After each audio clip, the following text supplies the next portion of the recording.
ओडिशा के रायगढ़ जिले के सिजीमाली क्षेत्र में बॉक्साइट खनन को लेकर जारी संघर्ष अब एक गंभीर टकराव में बदल चुका है। कांतामाल गांव में 7 अप्रैल की तड़के हुई कथित पुलिसिया कार्रवाई ने पूरे इलाके में तनाव को और बढ़ा दिया है। ग्रामीणों के अनुसार 7 अप्रैल 2026 की सुबह करीब 3 बजे सशस्त्र पुलिस बल ने कांतामाल गांव को चारों ओर से घेर लिया। ग्रामीणों का आरोप है कि गांव की बिजली काट दी गई, घरों के दरवाजे तोड़े गए, लाठीचार्ज और आंसू गैस का इस्तेमाल किया गया। गोलीबारी की भी खबरें सामने आई हैं। ग्रामीणों का कहना है कि इस कार्रवाई में कई लोग घायल हुए, जिनमें महिलाएं भी शामिल हैं। वहीं प्रशासन का दावा है कि यह कार्रवाई सड़क निर्माण में बाधा डाल रहे प्रदर्शनकारियों के खिलाफ की गई है। प्रशासनिक अफसरों की माने तो प्रदर्शनकारियों ने पत्थरबाजी की, पुलिस और प्रशासनिक टीम पर तलवार, कुल्हाड़ी जैसे हथियारों से हमला किया। इस झड़प में लगभग 50 लोग घायल हुए, जिनमें 40 सुरक्षाकर्मी शामिल हैं। दरअसल पूरा विवाद वेदांता ग्रुप के सिजीमाली बॉक्साइट खनन परियोजना से जुड़ा है। प्रशासन सिजीमाली तक सड़क निर्माण को विकास का हिस्सा बता रहा है, जबकि स्थानीय आदिवासी समुदाय का कहना है कि यह सड़क मुख्य रूप से खनन गतिविधियों के लिए बनाई जा रही है।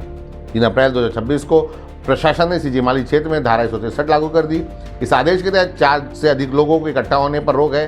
सड़क के आसपास 100 मीटर तक सख्त प्रतिबंध है और उल्लंघन करने पर कानूनी कार्रवाई की चेतावनी दी गई है। इसके बाद इलाके में भारी पुलिस और अर्धसैनिक बल तैनात किए गए हैं, जिससे स्थानीय लोग मिलिट्रीकरण बता रहे हैं। भारी फोर्स की वजह से स्थानीय आदिवासी समुदाय का जीवन सामूहिक गतिविधियों बुरी तरह प्रभावित हो गई हैं। मौजूदा प्रतिबंधों के चलते खेती, जंगल से संसाधन संग्रह और सामुदायिक परंपराएं पूरी नहीं हो पा रही हैं। लोग खेत और जंगल नहीं जा पा रहे हैं। दैनिक जरूरतें पूरी करना मुश्किल हो गया है।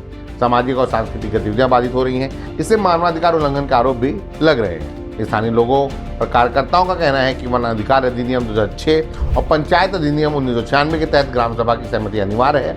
वहीं ग्राम सभा को लेकर प्रशासन का दावा है कि 2023 में ग्राम सभाओं से मंजूरी मिल चुकी है, लेकिन कई गांवों ने इन दावों को खारिज करते हुए आरोप लगाया कि दस्तावेजों में नाबालिगों और मृत लोगों के नाम शामिल हैं। सभी ग्राम सभाएं एक ही दिन और समय पर कैसे कर ली गई हैं? ग्रामीणों और मानवाधिकार संगठनों का आरोप है कि खनन विरोधी लोगों पर झूठे केस दर्ज किए जा रहे हैं। रात में छापेमारी और गिरफ्तारियां हो रही हैं। ड्रोन से निगरानी कर लोगों को डराया जा रहा है। कांतामाल और आसपास के गाँव में पुलिस की भारी मौजूदगी बनी हुई है। सिजीमाली और कुटरुमाली बॉक्साइट ब्लॉक्स का आवंटन 2023 में किया गया था।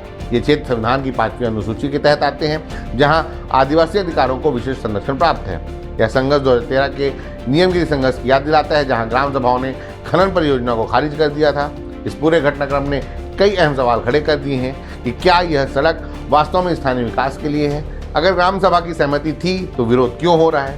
क्या प्रशासन ने निष्पक्ष और पारदर्शी प्रक्रिया अपनाई है? क्या राज्य की ताकत का इस्तेमाल कॉर्पोरेट हितों के लिए हो रहा है? फिलहाल सिजीमाली क्षेत्र में तनाव बना हुआ है। पुलिस की मौजूदगी के बीच विरोध प्रदर्शन जारी है और स्थिति संवेदनशील बनी हुई है। सिजीमाली का संघर्ष अब सिर्फ एक स्थानीय मुद्दा नहीं रहा, यह विकास बनाम अधिकार की राष्ट्रीय बहस का हिस्सा बन चुका है।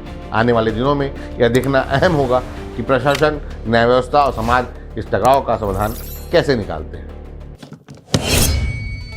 देश दुनिया की रखी खबर हर रोज हर शाम कानो कान सुनते रहें द लेंस पॉडकास्ट। रही अपडेट लेंस के साथ।